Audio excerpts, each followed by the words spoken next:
Schottky diode. Generally जो Schottky diode जो होता है वो मेटल और एन टाइप सेमीकंडक्टर से मिलकर बना होता है, इसलिए इसे हम मेटल सेमीकंडक्टर डायोड भी हम कहते हैं। शॉटकी डायोड का जो सिंबल जो होता है वो इस तरह से होता है, और जो शॉटकी डायोड जो होता है उसे हम हॉट कैरियर डायोड या शॉटकी बैरियर डायोड भी हम कहते हैं। जनरली जो शॉटकी डायोड का जो फॉरवर्ड वोल्टेज ड्रॉप जो होता है वो बहुत ही कम होता है। यानी कहने का मतलब है कि जब डायोड हमारा कंडक्ट कर जाता है तो जो डायोड के अक्रॉस जो वोल्टेज ड्रॉप जो होती है वो 0.15 वोल्ट से लेके 0.4 वोल्ट के बीच में होता है। इसकी वजह से जो डायोड का जो पावर लॉस जो होता है वो काफ़ी कम होता है, जिसकी वजह से डायोड हीट नहीं होता है।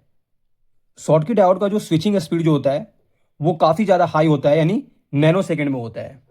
इसलिए हम शॉटकी डायोड का हम एसएमपीएस में भी करते हैं और बक कन्वर्टर और बूस्ट कन्वर्टर में भी हम यूज करते हैं।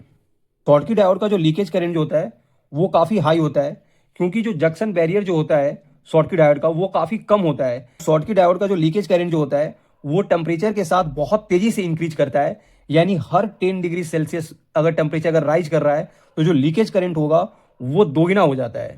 इसलिए जो शॉटकी डायोड जो होता है वो हाई टेम्परेचर पर बहुत ही जल्द गर्म हो जाता है।